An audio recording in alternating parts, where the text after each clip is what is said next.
Вселенскиот брод Земја, Земјата најдалеку од Сонцето.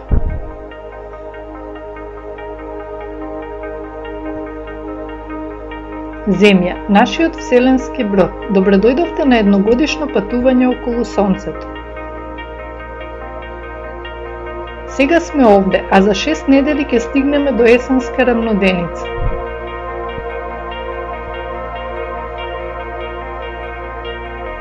Земјата кружи околу Сонцето, но таа патека е елипса, а не круг. Првите денови од јули сме најдалеку од Сонцето. Зошто е тогаш толку топло? Разликата во оддалеченоста од Сонцето не е голема. Има многу поважни варијации. Земјата не патува исправено, туку малку навалена. Земјината оска е накосена. Моментално северната хемисфера навалена на кај Сонцето. Деновите се долги, а ноќите кратки. Сончевите зраци, поради накосеноста на оската, паѓаат под различни агли. Во зима, ваков зрак доаѓа до нас косо. Неговата енергија се растура на голема површина, па е ладно. Денес таков ист зрак паѓа на Земјата под поголем агол. Неговата енергија е насочена на помала површина, па е топло. На северната хемисфера е лето, а на јужната зима. Годишните времиња постојат затоа што земјината оска е накосена.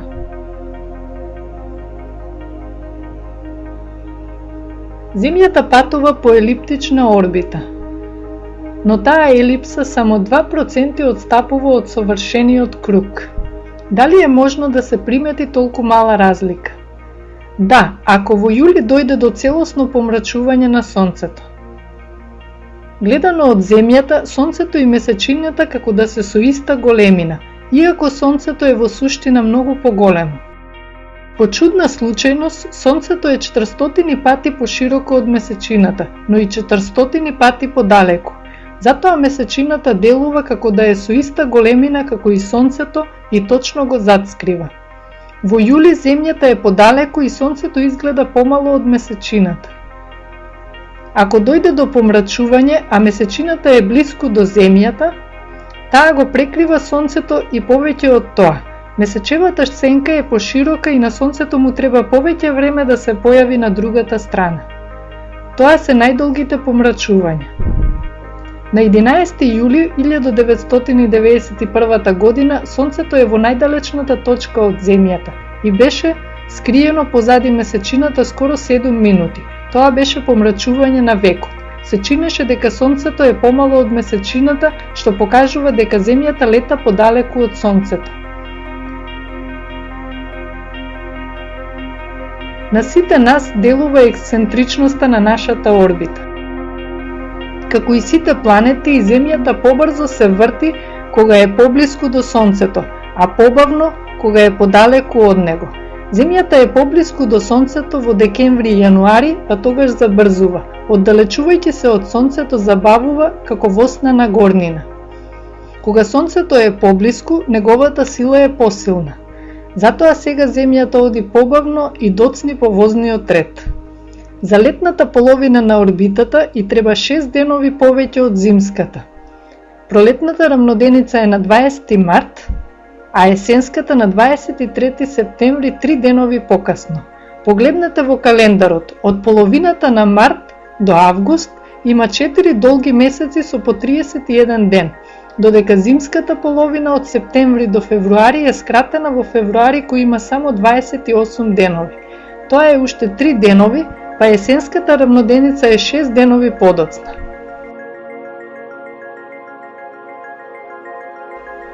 Затоа што Земјата кружи со различни брзини, а часовниците работат исто, неизбежно е да се појави разлика. Тоа може да се види. Најдете некоја точка блиску до куќата и забележете каде Сонцето заоѓа. На денот на зимската краткоденица Сонцето заоѓа овде, а тука на денот на летната долгоденица.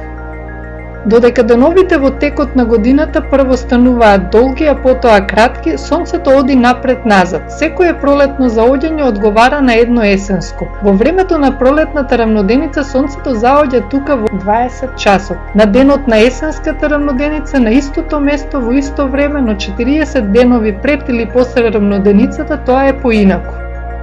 40 денови пред рамноденицата во февруари сонцето заоѓа тука во 19 часот, а 40 денови после рамноденицата во ноември.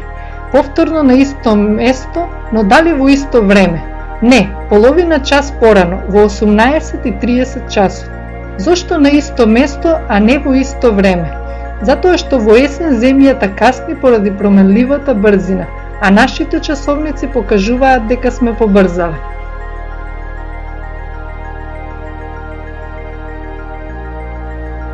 Нашата просечна брзина е 107.000 км на час, но моментално Земјата се врти побавно затоа што е најдалеку од Сонцето и брзината ни е само 105.000 км на час.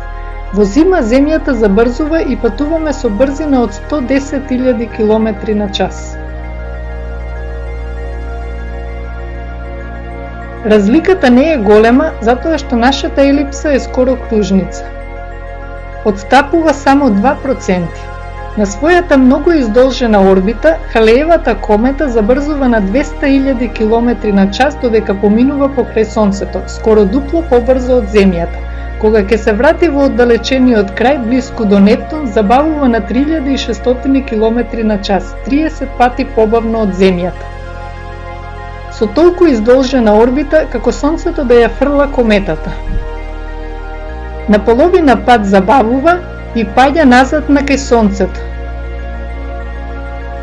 Кога ќе фрлите топка во воздух, таа се подигнува, забавува, запира и потоа паѓа.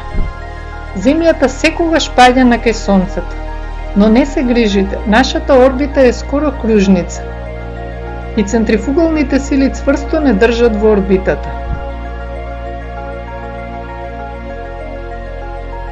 Следната недела ќе ви ја покажеме Венера. Во 18-месечниот циклус, таа 3 до 4 месеци се гледа навечер на запад. Зошто понекогаш ја гледаме наутро, а понекогаш навечер? Зошто кога ја гледаме со телескоп има форма на срп, како месечината? Затоа што Сонцето ја осветлува од една страна, како и месечината. Ќе го видите порамнувањето на внатрешните планети со месечината и Сонцето. Половина од сончевиот систем во низа. Зошто понекогаш ја гледаме Венера како свети денски? Венера не свети, туку само ја рефлектира светлината од Сонцето како сите планети. Рефлектира многу светлина затоа што е блиску до Сонцето и Земјата и затоа што е прекриена со слој од бели облаци.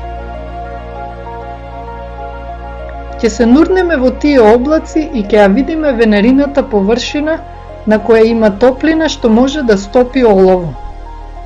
Зошто е толку топла, дури и во зима?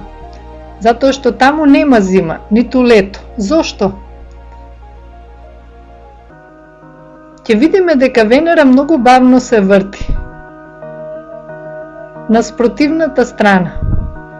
И како од Венера не се гледаат звездите и планетите, па дури ни соседната Земја. Сепак кога поминува покрај Земјата, таа ни ја покажува истата страна. Случајност или планетарна хемија?